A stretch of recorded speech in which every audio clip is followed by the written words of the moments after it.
Hi అండి, welcome back to my channel. ఈరోజు సొరకాయ అలాగే టమాటో కర్రీ ఎలా ప్రిపేర్ చేసుకోవాలో చూసేద్దాము. ప్లీజ్ వీడియో ఫస్ట్ టైం అయితే ప్లీజ్ సబ్స్క్రైబ్ అయితే చేసుకోండి. ఇక లేట్ చేయకుండా వీడియోలోకి వెళ్ళిపోదాం, చూసేయండి. ముందుగా స్టవ్ ఆన్ చేసుకుని స్టవ్ పైన గిన్నె పెట్టుకొని గిన్నెలో 5 to 6 స్పూన్ల ఆయిల్ అయితే యాడ్ చేసుకోవాలి.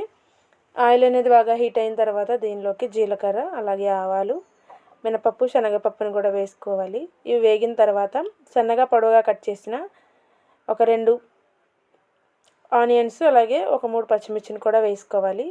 ఇవి కాస్త బాగా వేగిన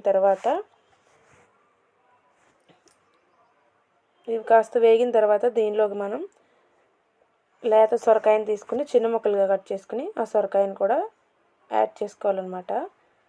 ఈ విధంగా యాడ్ చేసుకున్న తర్వాత ఒక 2 రెమ్మల కరివేపాకును కూడా యాడ్ చేసుకోవాలి. యాడ్ చేసుకున్న తర్వాత ఒక 1/2 స్పూన్ వరకు పసుపును వేసుకోవాలి. అలాగే ఒక 1 స్పూన్ వరకు సాల్ట్ని కూడా యాడ్ చేసుకోవాలండి.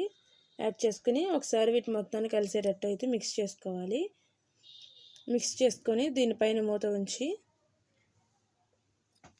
2 నిమిషాలు అయితే మగ్గనిద్దాము. దీనిలోకి వాటర్ అనేవి వస్తాయి అన్నమాట. ఒక 2 నిమిషాలు ఉడకనిద్దాము. మూత పెట్టే ఒక 2 నిమిషాలు అయితే ఉడకనిద్దాము. ఉడికిన తర్వాత చూస్తున్నారు కదా, ఇవి కొద్దిగా సొరకాయ ముక్కలు అనేవి కొద్దిగా ఉడికినాయి అన్నమాట.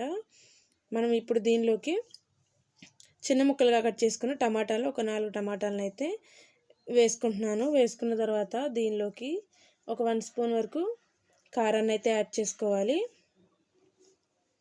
ఒక 1 స్పూన్ వరకు కారపొడిని అయితే యాడ్ చేసుకుంటున్నాను. అలాగే ఒక 1/2 స్పూన్ వరకు ధనియాల పౌడర్ని కూడా యాడ్ చేసుకుంటున్నాను. ఈ విధంగా యాడ్ చేసుకున్న తర్వాత ఒకసారి మళ్ళీ మొత్తాన్ని ఒకసారి అయితే కలుపుకోవాలన్నమాట. ఈ విధంగా కలుపుకున్న తర్వాత మనం దీనిలో ఎటువంటి వాటర్ని అయితే యాడ్ చేసే అవసరం ఏమి ఉండదండి.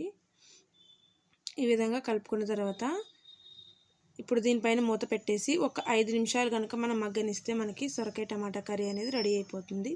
చూసారు కదా, నేనైతే ఎటువంటి వాటర్ని అయితే యాడ్ చేయలేదు. టమాటా అనేది బాగా మెత్తగా అయితే ఉడికిపోయింది అనమాట.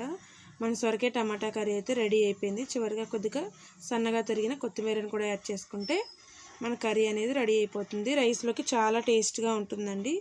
మీరు కూడా ఒకసారి ఈ విధంగా సింపుల్గా తొందరగా రెడీ చాలా టేస్ట్గా ఉంటుంది. ఈ వీడియో మీకు నచ్చినట్లయితే ప్లీజ్ లైక్ చేసి షేర్ చేసి సబ్స్క్రైబ్ చేసుకోండి. అలాగే ఎవరైనా కొత్తగా చూస్తుంటే ప్లీజ్ సబ్స్క్రైబ్ చేసుకొని పక్కనే ఉన్న బెల్ సింబల్ అయితే క్లిక్ చేసేయండి. Bye friends, thank you for watching.